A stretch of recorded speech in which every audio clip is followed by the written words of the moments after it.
Pero let's talk about yung yung issue na sinasabi, no, pinag-uusapan sa social media na meron kang anak na hindi anak ni Boy. Anong kwento nito? Yung mga nangyari sa buhay ko in the past, siguro umabot sa 17, 18 years na naitago ko. Hindi ko to itinago sa mga taong dapat nakakaalam. Hindi ko rin to itinago sa mga mahal ko sa buhay.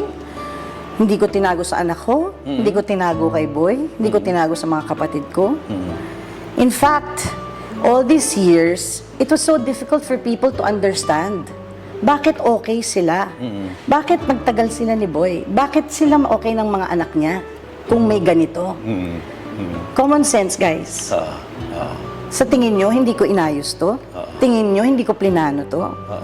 Tingin nyo, hindi ko problema to? Buhay ko to. Buhay ng anak ko, buhay ng pangalan ng asawa ko, pangalan ko.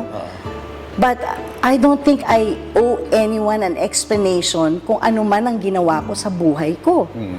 Napatawad ako ng Panginoon. Maayos na mayapa si Boy, nang okay kami.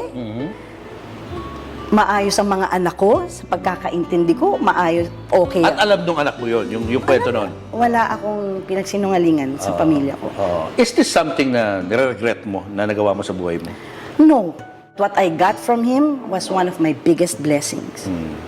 Because what kind of daughter is your daughter now? She's the most beautiful girl na pinalaki ko siya, punong-puno ng pagmamahal, punong-puno ng respeto sa tatay niya, si Boy, sa nagbigay ng pangalan sa kanya, sa nagpaaral sa kanya, sa nagmahal sa kanya. Walang pwedeng mag-question sa circle, outside our circle. I am not unfazed by, wala akong pakialam sa kanila. Basta ako, Jules, kung nasan ako ngayon, dahil sa hirap ko, dahil sa hingi kong patawad sa Panginoon, at ramdam na ramdam ko na binibigay na niya sa akin ng laya. Uy guys, nandito kami ngayon sa Celebrity Sports sa Quezon City, kung saan kami ay naimbitahan sa 18th birthday ni Sofia Asistio. Na ang theme ay Hollywood Glam. Kaya ako parang Audrey Hepburn ako ngayon. Excited na kami. At mas makikilala ho natin ang husto si Sofia at malaman natin kung ano ang kanyang pinagkakaabalahan ngayon dito sa kanyang debut. Yeah. Let's get to know the debutante, Sofia. Happy birthday, Sofia. Pasok na tayo sa loob. Go. Asistio. I'm 15 years old and I was born on August 13, 2006. I am from the Philippines and I am currently in the 9th grade.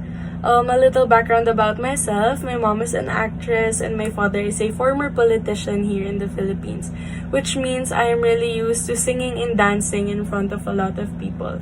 Growing up, I was part of the dance team of our school and dancing is just really my passion. My favorite hobbies are, of course, watching K-drama and listening to K-pop. My favorite bands are BTS and ENHYPEN. They really pushed me to do better, sing better, and dance better. And I am willing to do my best and everything that I could just to debut. Thank you. You say that I'm psychotic, but then you like it like that. It's like every time the conversation changes and I want you right back, right back. You say that I'm hypnotic and that I caught you like that. It's like every time I walk into the room, you know you want what I have, I have. Turn it on, turn it off. Can't tell if I love you right back. Moving in, moving on. Turn it on, turn it off. Can't tell if I love you right back, but you love me like that.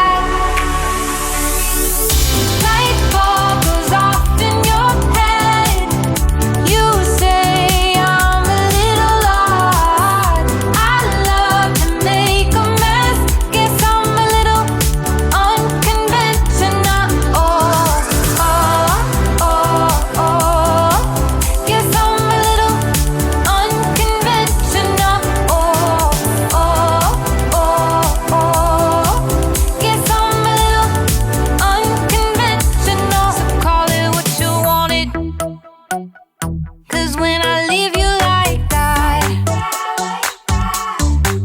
It's like every time I settle down, I turn around and want what I had. I know that it's a gamble to put your heart in my hands, but if you give me just a little time, I'll show you something you never had, never had.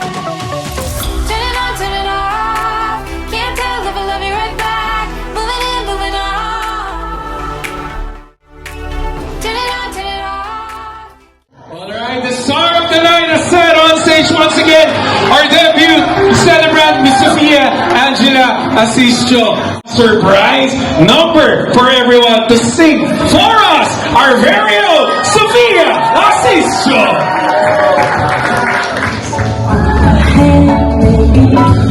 Once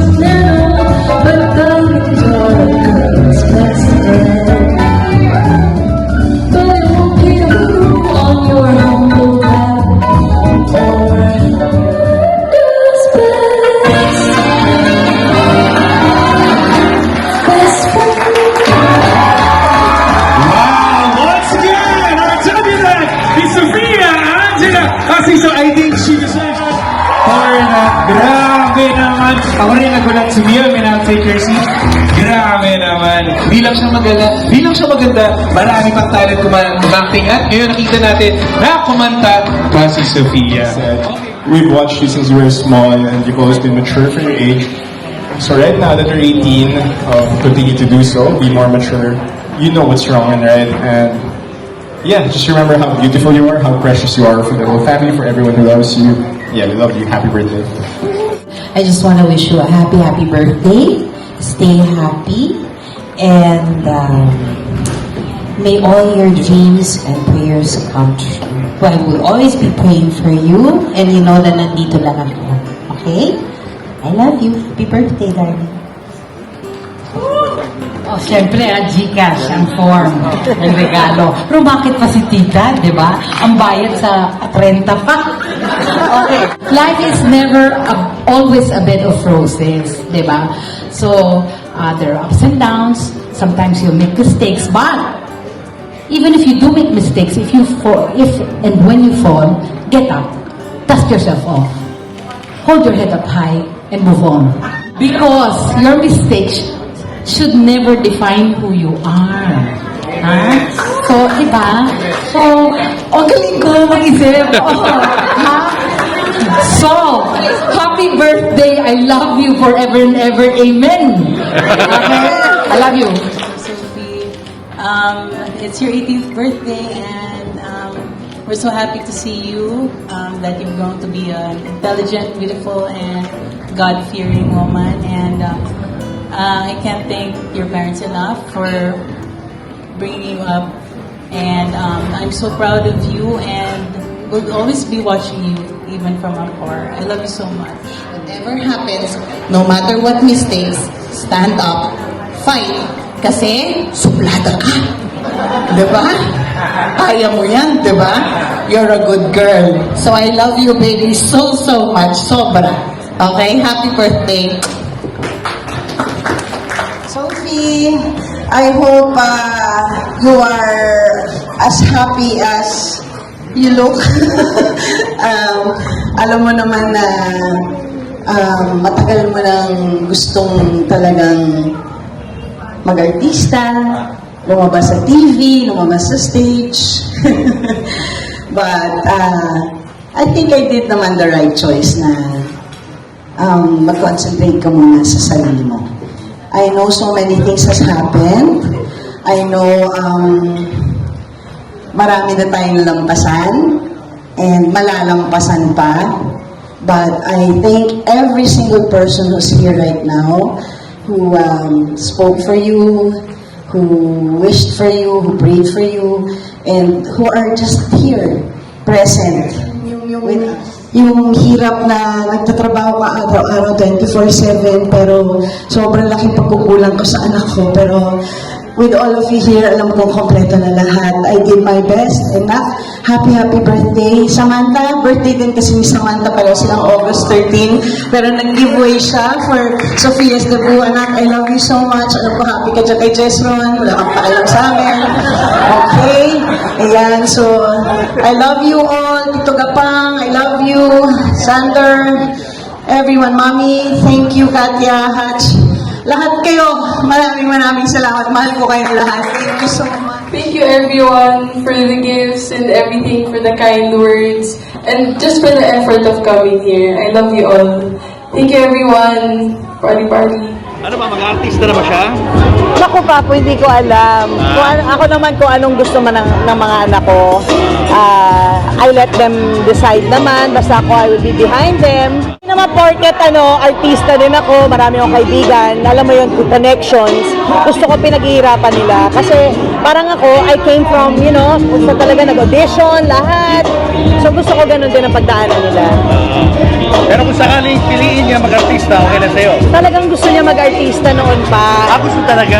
Oo, gusto niya talaga. But due to the circumstances, hanggat hindi pa nga namin naayos yung mga dapat naayos, so hindi ko muna siya pinayagan. Nag-concentrate muna siya sa studies niya. But now that she's already in grade 12, kung ano man ang 18 na rin siya, I will support her in kung ano man ang gusto niyang puntahan. O, teka muna, nandito yung ibang mga relatives ni Baron. Yes! At wala siya. Hindi ko alam, sana ko. Pero it's good na okay ang relationship mo dun sa mga kapatid. I've always kept a relationship with them for a good reason, diba? So, I've always been friends with them. Wala naman kami But yun nga, dahil nga sa mga bagay-bagay, hindi kami masyadong nakapag-usap ng pandemic and all. Ngayon lang ulit nagkita-kita. Ayun, wow, super Ganda enjoy. Super ganda, super beautiful yung Sophia. Pwede talagang artista, Papo. At Oo. saka, ang galing kumanta. Yung kinanta niya yung Diamonds are a girl's best friend. Ang laki ng potential ni Sophia na maging isang magaling na actress at entertainer balang araw. It's Dahil in the ngayon pa lang, genes. parang nasa dugo yan no? Nag-agree sila doon. Saka yung meron siyang parang audition piece kanina, Yeah. nakita mo doon sa video, kaya niyang umiyak, kaya niyang tumawa. Yes. Talagang makikita mo na nasa puso ng bata na maging actress, Yeah. maging serious na actress. Who knows? Balang araw. At the right time, Yes. God's time. We wish you all the best, Sophia, and we're happy na finally ay nakilala ka na rin namin. Your mom has been saying nice things, Yeah. beautiful things about you.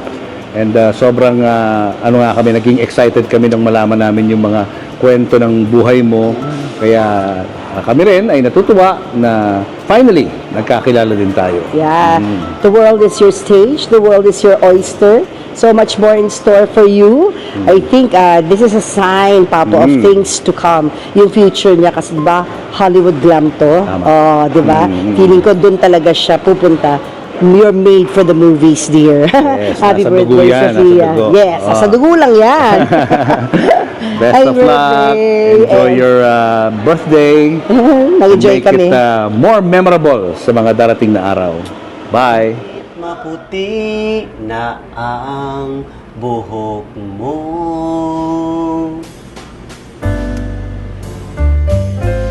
Nino, Bonnie! Kumusta na? Okay naman po, ma'am. Ang saya, di ba? Buong araw tayo magkasama. Pagkamalan nga yan eh. Oh, napagkamalan ka raw na? Ay, maniwala na lifeguard. Lagi po ako napagkakamalan kasi po minsan hindi ko po agad nasusuot yung uniform ko naman. Kainis? Na ganito, alam nyo ba, na yung unang vlog ko, na interview sa niya, umabot na ng 491,000 views.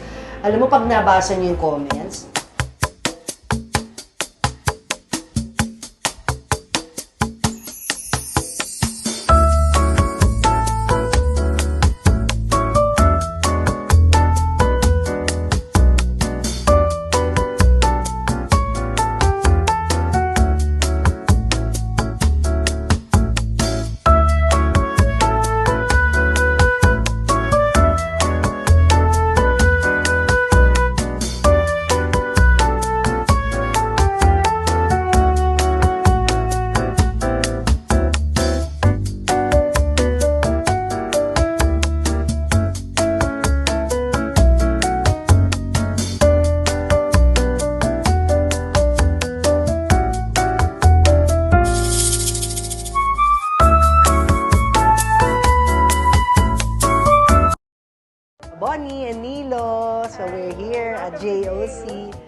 Sign ka.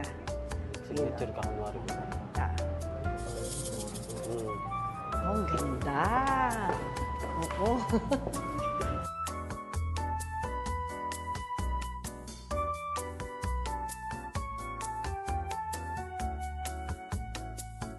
Saan tayo pupunta? Sa VIP room? Oh, VIP room. Oo, VIP ka.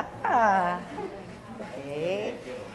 Nabagalan lang natin, baka madapa yung aming crew. Ganda. O, dito tayo. Wow.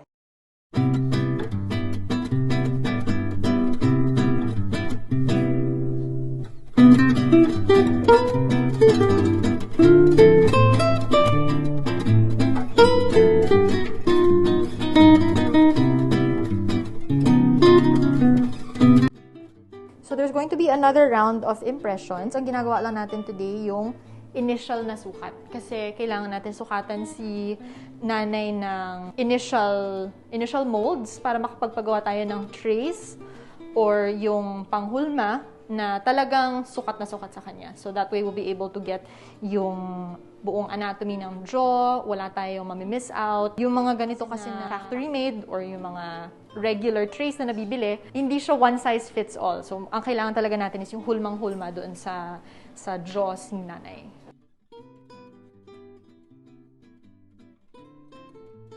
Dahil dyan, Be, makakasali ka na ng Queen Lola. Aba, may Queen Lola palang pinaghahandaan si Madam. Ano po yung Queen Lola, sir? Paligsahan po siya ng mga lola po sa barangay. Bakit dati hindi mo na isali?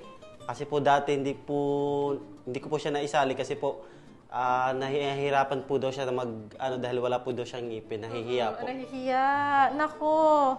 Pagkatapos natin, Nay, baka hindi ka na tumigil, makamangalay ka nakakangiti. Hindi mo natatakpan yung bibig mo na. Oo. May ka na next time. Sir, ano po yung diet ni Nanay? Bilang wala nga po siyang bagang, paano po siya kumakain? Ano po, ma'am? Hello po, ako po si Papo Julius. At ako naman po si Mamu Tintin. Manood po kayo ng aming TV show, ang Julius at Tintin para sa pamilyang Pilipino. Sa Signal TV, 1PH channel with live streaming sa 1PH Facebook and YouTube pages. At sa Julius and Tintin Show Facebook page. Mag-follow and subscribe na rin sa amin at manood. Pati na rin sa Julius and Christine, the YouTube channel. Suportahan po natin ang programa namin na may layuning tumulong sa pamilyang Pilipino. Ito po ang Julius and Tintin para sa pamilyang Pilipino. Julius and Tintin para sa pamilyang Pilipino would like to thank the following. Pure Gold. Sa Pure Gold, always panalo. David Salon. Whoever you are, whatever you do, David Salon brings out the best in you. Raja Travel Corporation. With you on your journey. Baby Co Wipes. Bida si baby sa alagang Baby Co Wipes. Cupid's Cologne Love Mist. To order, message tonybbabaw@gmail.com. Enagic from Japan. Kangen Water Machine. Goldmine Rice. From farm to market. Be a rice distributor to wholesalers, retailers, and consumers. Open for franchise.